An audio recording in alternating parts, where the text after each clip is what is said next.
Hi there, I'm Dylan Santos, and today I'm going to take you on the tour of Las Vegas.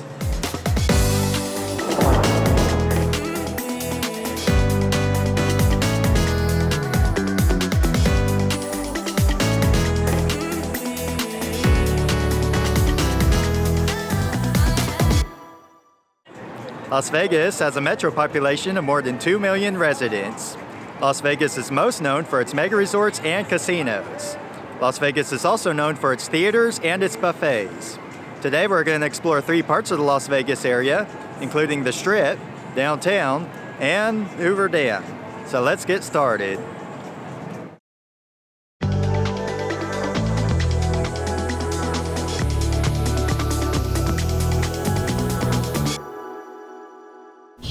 We'll start at the iconic Welcome to Fabulous Las Vegas, Nevada sign. It's the unofficial start of the Strip from the south. And here's me with my dad, who's joining us on this tour. Now we'll head north on Las Vegas Boulevard. The Strip continues for the next 4.5 miles. The first mega resort and casino on the Las Vegas Strip is Mandalay Bay. It has a large amount of convention space and a wave pool. It's also where the tragic 2017 mass shooting took place from. Just past Mandalay Bay is Mandalay Bay Road and the Luxor. If you turn left on Mandalay Bay Road and walk to the Interstate 15 overpass, you can see Allegiant Stadium, home of the NFL's Las Vegas Raiders. Anyway, this here is the Luxor, an Egyptian-themed resort. The main building is a pyramid, and it has a sphinx in front of it. Now here's something cool about the Luxor Hotel. The elevators are not in the middle of the building. They're along the edges of the building, so they have to go up the hotel at an angle. The first big resort on the east side of the Strip is the Tropicana. It was one of the earliest resorts on the Strip, opening in 1957. On this side of the Strip is the Excalibur, a medieval-themed resort. It has a show called the Tournament of Kings, which features knights jousting in an arena. This major thoroughfare is Tropicana Avenue. On the northeast corner is the MGM Grand. It started off with the Wizard of Oz theme, but it doesn't really have a theme anymore. It does have a bunch of pools and the lazy river. On the northwest corner is the New York, New York. It's themed after... hold on, give me a minute. Oh, it's themed after New York, New York. Pedestrians cannot cross this intersection at ground level. It's so busy, pedestrians are required to use sky bridges to get across. Here's what the intersection looks like from the western sky bridge. You see those red things behind me? Those are tracks for a roller coaster. It's called the Big Apple Coaster. In case you're wondering, no, I did not try it out. In front of the New York, New York is a half-scale replica Statue of Liberty. Along the east side of the resort is a stretch of shops along the Strip. There's also an entrance to the New York, New York. Let's go inside.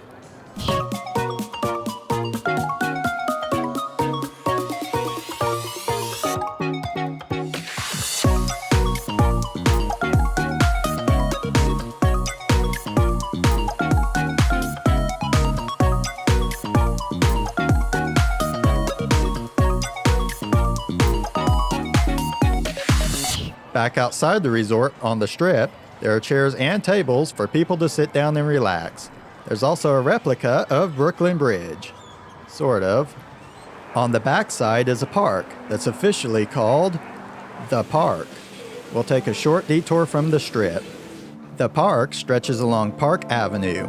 Across the street is the Dolby Live Theater. There are seating areas throughout the park. It appears that food trucks also serve the park. And there are sculptures at the park. At the end of the park is T-Mobile Arena, which is home of the NHL's Vegas Golden Knights. Anyway, let's teleport back to the Strip. Isn't teleporting fun? We're back on the Strip, Las Vegas Boulevard. Across the street is a retail complex, but we'll stay on this side of the Strip for a while. Let's cross Park Avenue. This here is the Park MGM, formerly known as the Monte Carlo. There's a little bit of a gap before we reach the next resort. One thing that's common along the Strip is frozen daiquiri bars.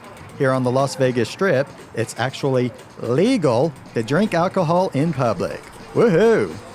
And here is the driveway for the Aria Resort. The pedestrian skybridge to cross the driveway is way over there. I suppose it's to funnel people towards the Aria. Or to the Shops at Crystals, which is conveniently at the other end of the bridge. When we reach Las Vegas Boulevard again, we come upon 3 timeshare towers that are all set back from the boulevard itself. From right to left, we have the Polo Towers, Marriott's Grand Chateau, and Hilton Grand Vacations. Let's continue north along the Strip. After a minute or two, we reach Harmon Avenue. Across the intersection is Planet Hollywood. It has a shopping mall connected to the back of it. Crossing Harmon Avenue requires another skybridge, which conveniently takes you to the Cosmopolitan. I suppose we'll go inside this one.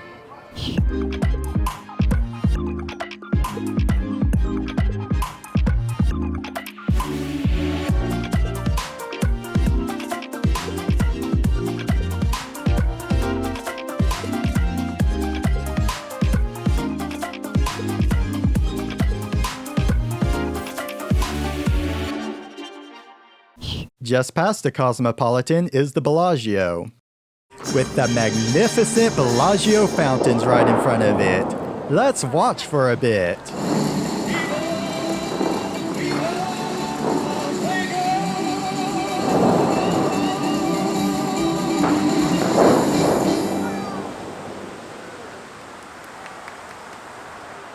There are more than 1,200 fountains behind me, the most powerful of which can shoot water up 460 feet in the air.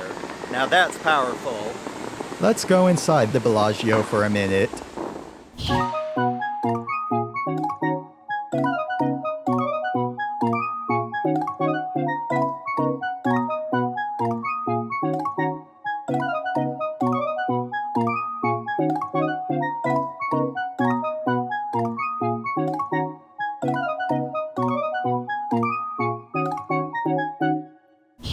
Now we're back outside at the Bellagio Fountains. Across the street is the Paris. It's themed after Paris. It even has an Eiffel Tower. The Eiffel Tower behind me is a half-scale replica of the Eiffel Tower in Paris, France. It reaches a height of 540 feet, or 164 meters, and the view is quite impressive. So let's go up there. Well, I suppose no tour of Vegas is complete without showing it lit up at night. Here is the southward view, showing the resorts we've already walked past. This here is the westward view.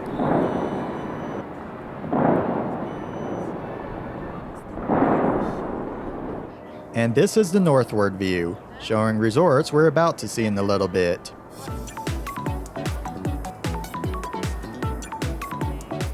Las Vegas Boulevard curves east, so there's a little bit more to see if we nudge east a little. That includes the High Roller Ferris wheel. If we look due east, we can see the Paris. This is the hotel I stayed at during my trip.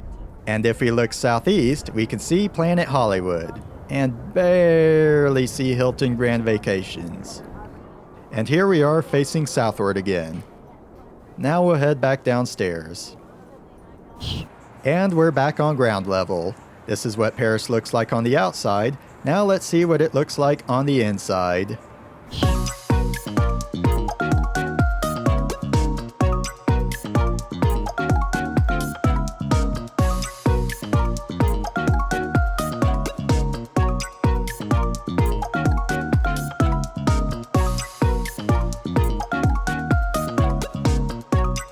Eventually, we end up at Bally's, which is still hopping at 3 a.m. Now let's head back outside, where it's the early afternoon. Present-day Bally's is the MGM Grand's original location. In 1980, the casino caught on fire. 85 people died, mostly of smoke inhalation. Here is the view from the skybridge at the next intersection, Flamingo Road. Bally's is on the right, the Cromwell is in the middle, and the Flamingo is on the left. If you look out on the other side, off in the distance, you see the Rio. On the right is Caesar's Palace. Here we are back on ground level. And here's a closer look at the Flamingo. I won money here one night, though I did lose visiting other casinos, including this casino, Caesar's Palace. It's themed after the ancient Roman Empire. We'll take a quick look inside.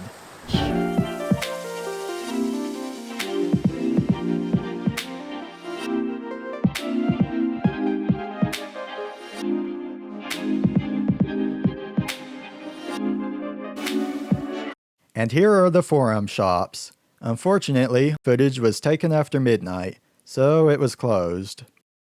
Now we're back outside. This is the Colosseum, and this is the driveway for Caesar's Palace. If you look to the right, you'll see the entrance to the Link Promenade. This is one of the few places on the Strip that you can cross Las Vegas Boulevard on street level. We'll walk down the Link Promenade for a minute, then return to Las Vegas Boulevard.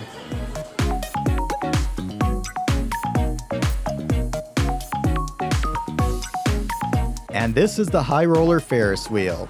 It's the tallest Ferris wheel in the United States, reaching a height of 550 feet, or 168 meters. Now we'll start heading back to the Strip. Here's Caesar's Palace again. We'll turn right and stay on the east side of Las Vegas Boulevard for the rest of the tour. Here's what the exterior entrance to the Forum Shops looks like. And here's the driveway for Harrah's parking garage. It forces pedestrians to make a detour to the right, and it takes you right to an entrance of Harrah's Casino. How convenient!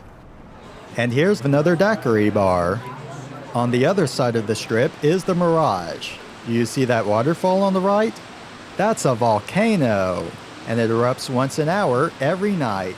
Here's what that looks like.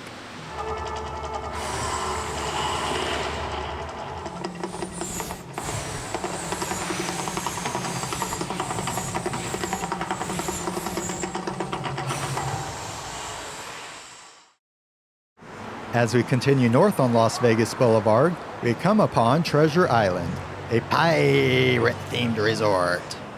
The base of it features Gillies, a Texas-themed dance hall, and Senor Frogs, a Cancun-inspired wild party bar. On this side of the Strip is the Venetian, a resort themed after Venice. On the other side of the driveway is a fountain with showgirls in front of it. And if you look down, you can see people enjoying a gondola ride. You see that bluish green stuff behind me? That's water that runs through the canals of the Venetian. Let's take a look at those.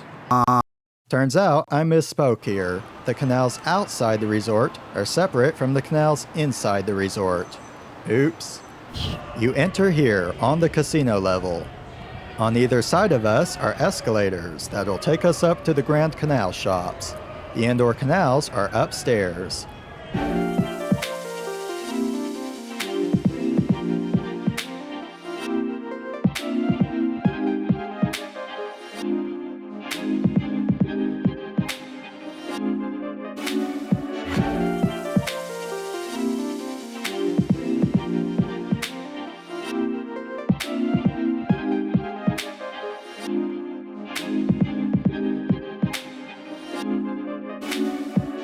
Now we'll teleport back to Las Vegas Boulevard. This is the last large intersection requiring pedestrian bridges, Sands Avenue. On the right are two towers, Wynn and Encore. Both are a part of Wynn. If you turn tighter to the right, you'll see the MSG Sphere under construction. It will be a massive round theater. Here's a fountain near the entrance of Wynn, and more showgirls. We return to Las Vegas Boulevard. Ahead is Fashion Show Mall.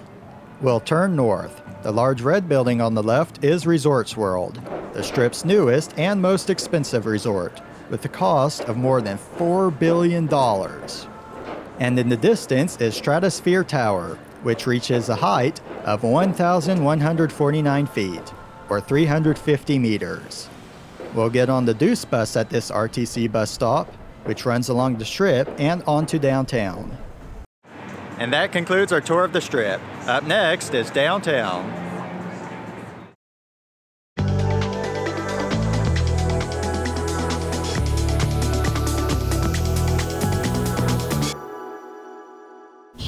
We'll start our downtown tour on Las Vegas Boulevard at Fremont Street. If you look east, you'll see bars and restaurants, but we'll head west since that's where the bulk of activity is.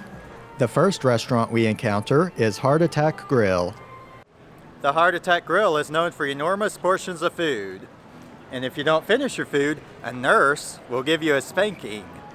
I suspect there are people who intentionally don't finish their meals. This here is the start of the Slotzilla Zip Line and Slotzilla Zoom Line. The latter spans 5 blocks along Fremont Street. And here's what the tower looks like from the opposite direction. We'll resume heading westbound on Fremont Street and encounter 4th Street. This is where the Fremont Street experience begins. It features a large LED canopy spanning 4 blocks. This here is a cannabis store. Nevada considers it to be legal, but the feds don't. This is about the point where the Fremont Street experience blasts loud music. You have to yell over it in order to speak. I'm subbing Fremont's music with different music. This casino resort is the D. It features a frozen daiquiri bar. And this is where 3rd Street used to run through. On the left is the Four Queens. On the right is the Fremont Casino. And if you look up to the LED screen, you'll see people flying down the zip line. Zoom line. If you look north down to former 3rd Street, you'll see the Mob Museum. The museum showcases the relationship between organized crime and law enforcement. As we continue west on Fremont Street, you'll notice many gift kiosks. We'll turn around for a bit to watch another group fly down the Zoom line. Let's resume heading westbound. Here's an art kiosk. The casino behind it is the Four Queens. It's easy to walk in or out of as there are no doors. The casino is fully exposed. The next street we encounter is Casino Center Boulevard. On the left is the Golden Nugget. On the right is Binion's Gambling Hall. As we continue west on Fremont Street, we encounter Binion's Casino, which is also in the open. And here's a virtual reality ride. Let's watch for a few moments.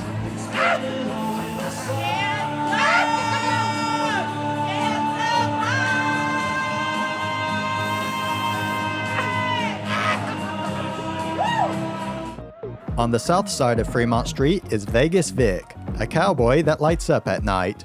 The casino he's in front of is the Pioneer. Across from Vegas Vic is the Circa. It's the newest and tallest hotel on Fremont Street. It opened in 2020. Circa has a bar along Fremont Street, but its casino does not open up to Fremont Street. Near the end of Fremont Street is a stage that features live music. This is also where the Zoom line ends. And you might want to be aware, if you ride the Zoom line, this could happen to you. This person got stuck and had to be rescued. And at the very end of Fremont Street is the Plaza. It's been featured in numerous movies, TV shows, and music videos.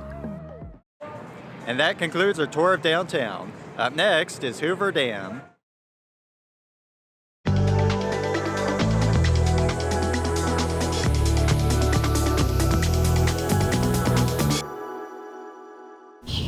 One way to get to Hoover Dam is through a tour bus company.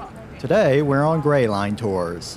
One thing to be aware of, we do have to pass through a security checkpoint. Federal agents inspect buses and cars upon arrival. We would drive across Hoover Dam and the Nevada state line into Arizona. Our first stop is the Hoover Dam Lookout. From here, you can see the backside of Hoover Dam. It's supposed to be full of water, so let's pretend there's more water than there actually is. We'll drive across the dam again to get to the parking garage and gift shop on the Nevada side. On the southwest side of it is a sculpture depicting a construction worker. We'll walk northeast towards Hoover Dam. These here are the winged figures of the Republic. Hoover Dam was completed along the Colorado River in 1935. It was built to create Lake Mead, which provides water for surrounding states, as well as hydroelectric power. The Nevada-Arizona state line is right in the middle of it. This side of the dam is Nevada, which observes Pacific time. And this is Arizona, which observes Mountain time, 1 hour ahead. You see the dramatic change of color along the canyon cliffs? That indicates the former water line of Lake Mead. It has dropped over 150 feet, or 45 meters, in the span of about 20 years. It's now at about 35% capacity. There's a story about the name of this dam, and it may take a minute. During the planning phase, this dam was named Boulder Dam. Around the time construction began, then President Herbert Hoover renamed this the Hoover Dam. Franklin D. Roosevelt became president and renamed this Boulder Dam once again. After his fourth term ended, U.S. Congress renamed this Hoover Dam yet again. And the funny thing is, this is not even Boulder Canyon. This is Black Canyon.